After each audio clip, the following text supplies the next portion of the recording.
இன்னைக்கு நாம காளான் பிரியாணி செய்ய போறோம். இது எப்படி செய்யறோம்னு பார்ப்போம். இன்னைக்கு நாம 1 கிலோ பாஸ்மதி ரைஸில் காளான் பிரியாணி செய்ய போறோம். அது தேவையான அளவு குக்கரை வச்சு தேவையான அளவு எண்ணெய்.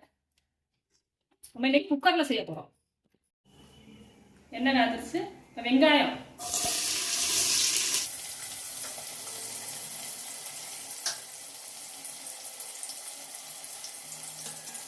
ஒரு கிலோ அரிசிக்கு தேவையான 300 கிராம் வெங்காயம் போட்டுருக்கேன். நான் வெங்காயம் கொஞ்சம் கூட போட்டால் நல்லாயிருக்கும். பிரியாணிக்கு எப்பயுமே கொஞ்சம் வெங்காயம் கூட போடணும்.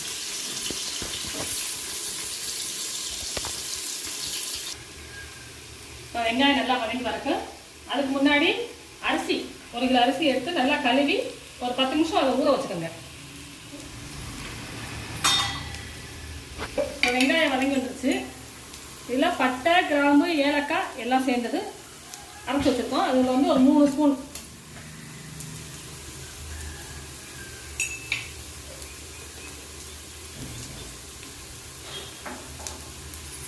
பிரியாணி இலை 2 இலை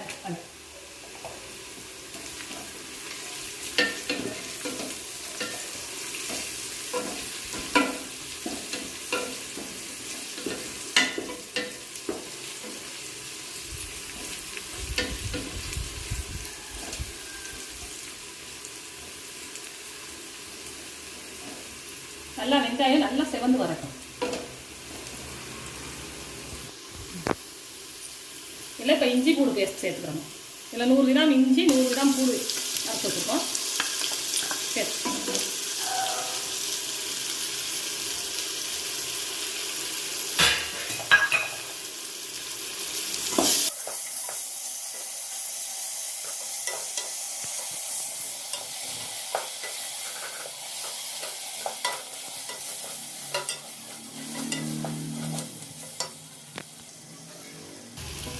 இஞ்சி பூண்டு நல்லா வதங்கி வந்துருச்சு. அடுத்து தக்காளி ஒரு 200 கிராம் தக்காளி.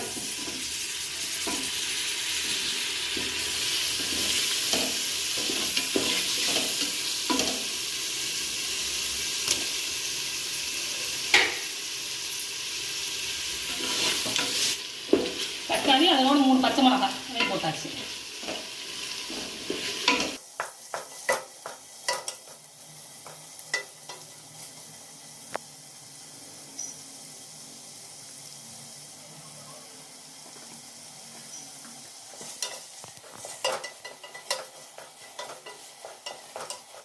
தக்காளி நல்லா வதங்கி வந்துருச்சு. 1 ஸ்பூன் மிளகாப்பொடி, தனி மிளகாப்பொடி.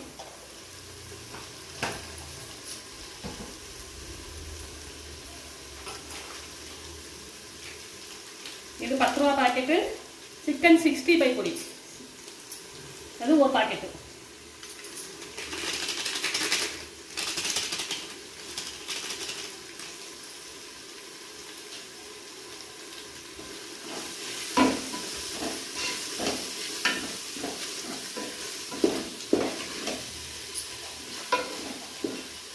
நம்ம கடையை வச்சுருக்க காளான் க்ளீன் பண்ணி எடுத்து வச்சுருக்கோம்.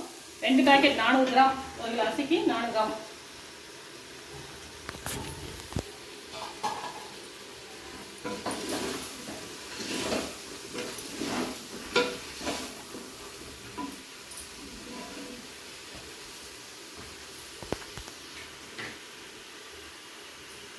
இதோட புதினா மல்லி,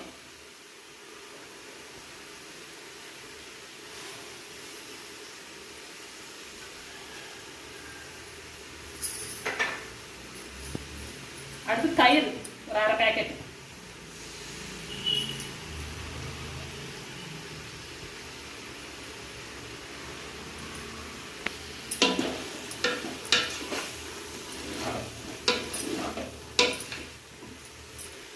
இந்த 1 கிலோ அரிசிக்கு தேவையான அளவு உப்பு.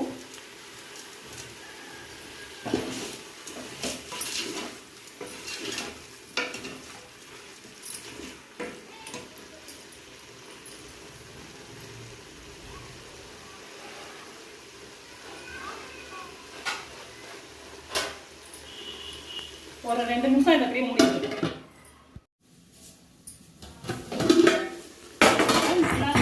நல்லா வந்துருச்சு.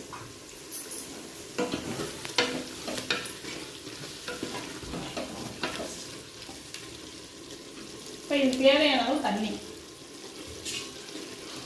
1 டம்ளர் போட்டிங்கன்னா ஒரு 1.25 அளவு 1.25 டம்ளர் தண்ணி ஊற்றணும்.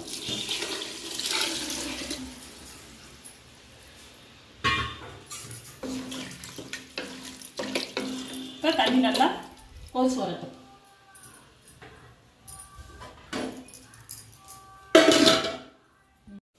இப்போ தண்ணி நல்லா கொதிச்சு வந்துருச்சு.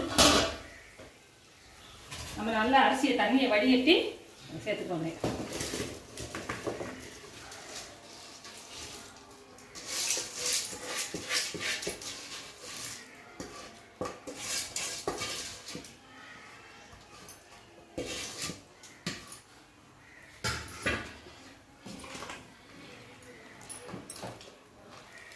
இப்போ நம்ம ஒரு கிண்டி மூடி வச்சிடணும். நம்ம இதுக்கு தேவையான உப்புலாம் போட்டோம். அப்படியே மூடி வச்சிடணும்.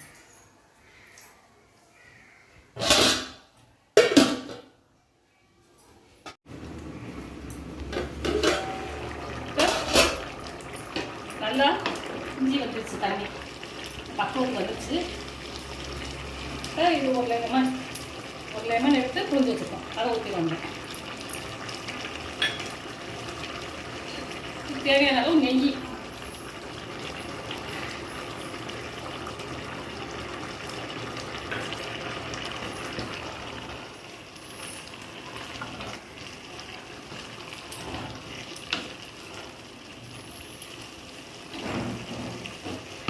ஒரு கிண்டி விட்டு குக்கர் மூடி வச்சிடணும்.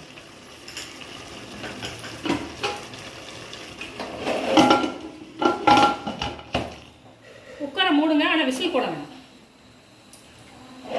விசில் போடாமல் ஒரு 2 நிமிஷம் அப்படி இருக்கட்டும்.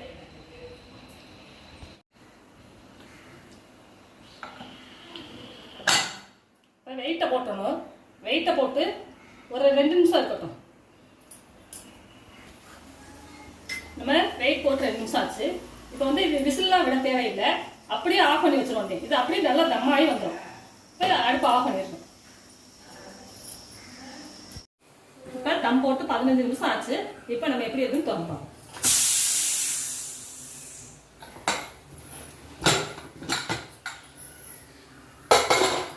சோறு நல்லா தம்மாயி நல்லா உதிரியா எப்படி இருப்பாங்க.